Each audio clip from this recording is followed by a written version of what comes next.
Every dog has its day, and so does every cat, rabbit and goldfish. The Pet Rescue Awards today at 5:30. Now on 4, high drama and tense times ahead. And that's just off stage in Pantoland. I do the makeup before I come on. I don't put the ring on. I change the flippers for the shoes. And then all I've got to do is bathing costume off, frock on, all in one piece, mob cap off, wig on, up the steps, and away. The first night of the country's biggest and most lavish pantomime. £300,000 worth of costumes and scenery alone, and this its most spectacular moment, the transformation scene. Exit Matthew Kelly as Mother Goose, re-enter Matthew Kelly as Joanna Lumley.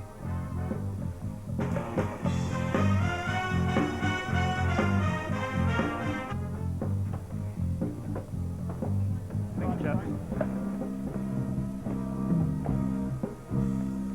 Magic pool, show forth your light, that we behold a wondrous sight!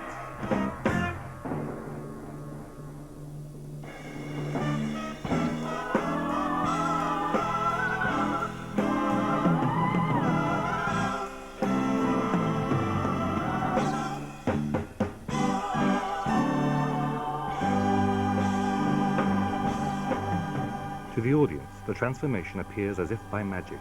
In reality, nothing happens except by design.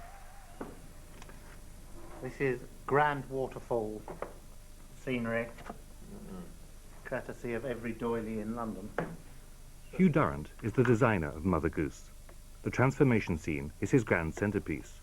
But first he has to sell the idea to the man who'll have to pay for it, producer Paul Elliott. So where is...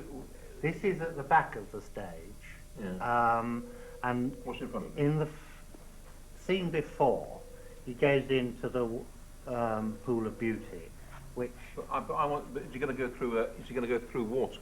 well, he goes through, yes. So, right, hang on just a minute. Where does Mother Goose go? Mother Goose goes through there... And he goes off stage. Off stage. Yeah. Does the change... Does the change. And comes up... And... into there. In there, and then that swivels round, which I can't do except by putting my hand under its skirt, to reveal him and poof, there we are. in there. And then it comes down the stairs with all these tell me about the water. spectacular waterfalls. Well, there are all sorts of different jets and spouts in these, some of which swivel round.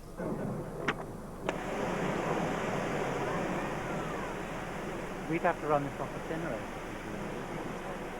As the designer of the showpiece pantomime, Hugh Durrant is expected to produce something ever more spectacular each season. This year, he's thinking real water. Yes, I think you could put this on the stage. It's something that we could think about using. I mean, I prefer something that had got more variation in what it did for this, I think. But, you know, it's another possibility. I'm just here to see possibilities and then work on the ideas later and come up with something incredible for audiences to gasp at. Do we want to start musically, just so we get it out of the way? Yeah. Right, and then we'll give us some... But you can do that, but you can't film me singing. Why not? Because I won't be filmed singing. Why not? Because I've got a crap voice, that's why, and everybody will find out. Nonsense. Can we just go through, can we get the right key? Yeah, we're getting all cocky. Yes. Have you got the key in which we think Matthew Kelly is English? We have numerous keys.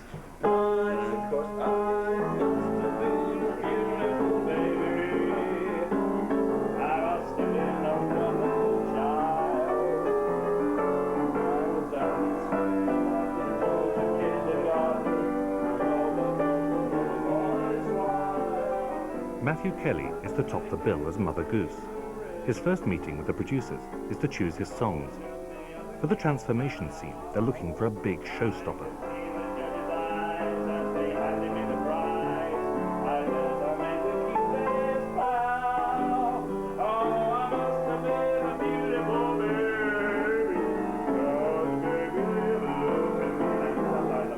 It's a bit low then. Let's try in D.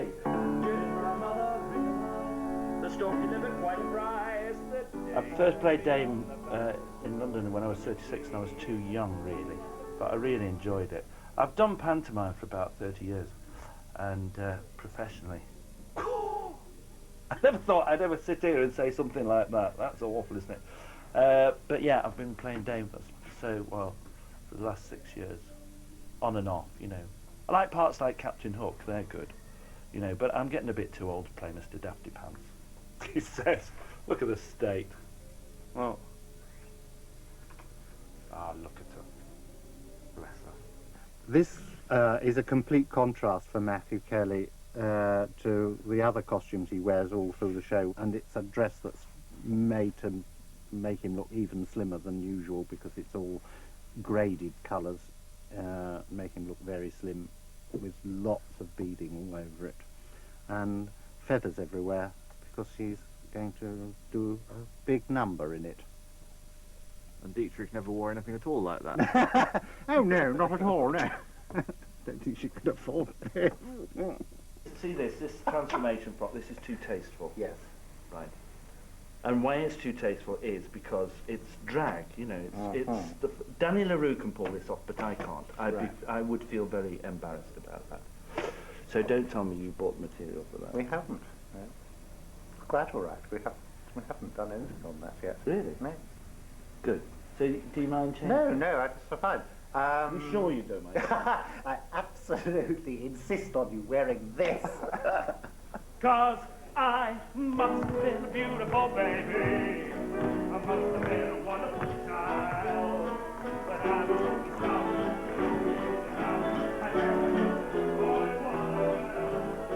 Whatever the choice of costume, it's been agreed that Beautiful Baby will be the big production number.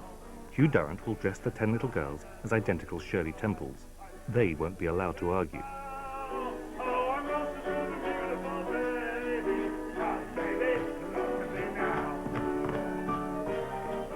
Because he comes from here across, doesn't it?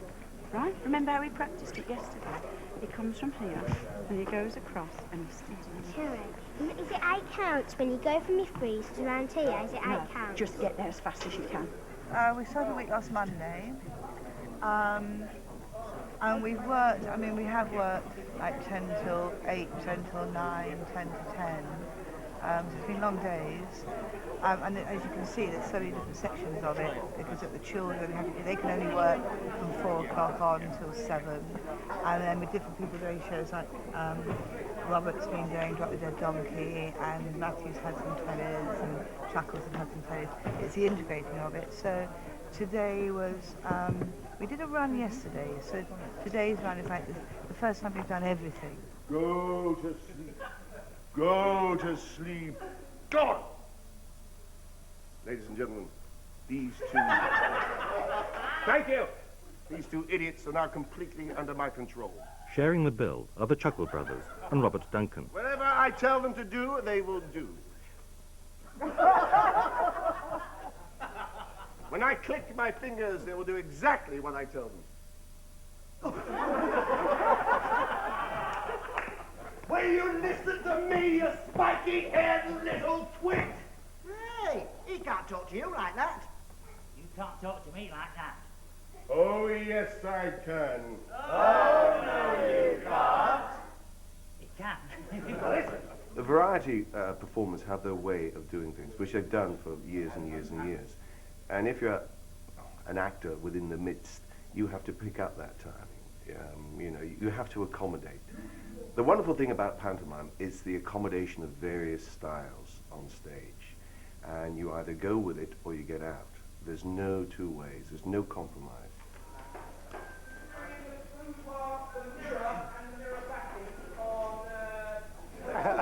He has to do everything he thinks up.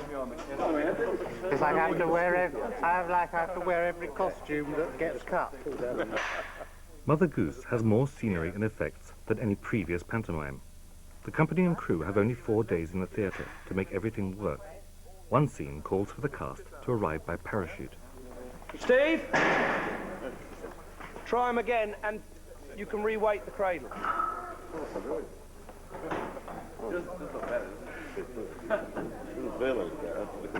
feels hot there. It almost doesn't matter if it goes round to slack either. No, no, that looks good.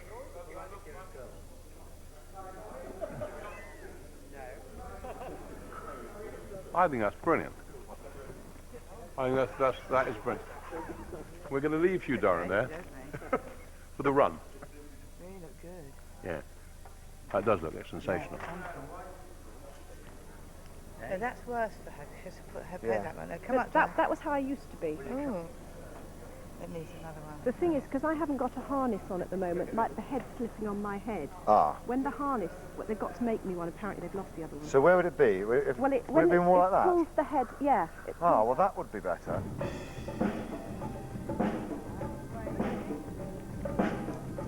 Priscilla the Goose is played by Noel Butler, a professional fowl, for whom this is her 6th goose part. I think it's very important that you actually bring reality, that children and mums and dads watching truthfully believe that Priscilla the Goose is a real living being, that she breathes, she eats, she swims, she has feelings, she has a great sense of humour. And I think it's important that you laugh with her, not at her. And for that reason, that she is very amusing, but she's not funny, ha-ha, what's that incredible looking bird on the stage? She's, who's that lovely looking, gorgeous bird that everybody loves? Sounds like she's trying to tell us something. You do, Uncle. We'll lead on. We'll follow.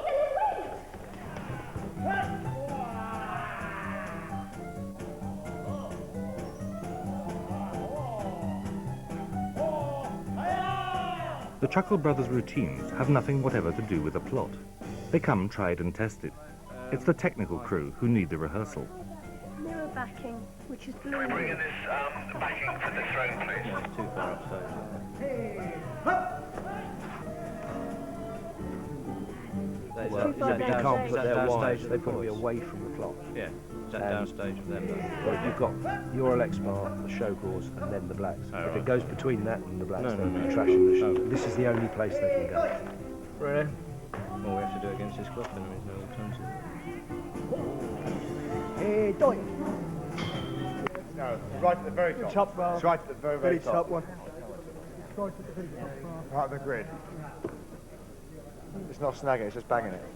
To get our bits into a pantomime, it's the story is written round slightly. It's very clever. It's only these 2 lines and a whole routine. We'll work into the pantomime. Like a plates routine, smashing plates and things, can be just written in with a couple of lines. You clean those plates and don't smash any, and off, Into the and you're kitchen into sort it of in the thing, kitchen or whatever. So whatever routine you do, you can slide it into any pantomime. That's right.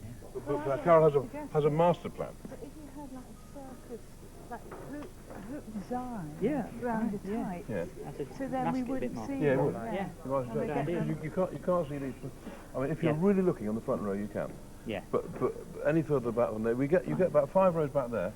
I came up and thought, have you got them on? Of course, this is only for practice anyway. He doesn't have them on. Oh, well, that's right. That's just They're for never safety. on. They're never on. That's just for safety.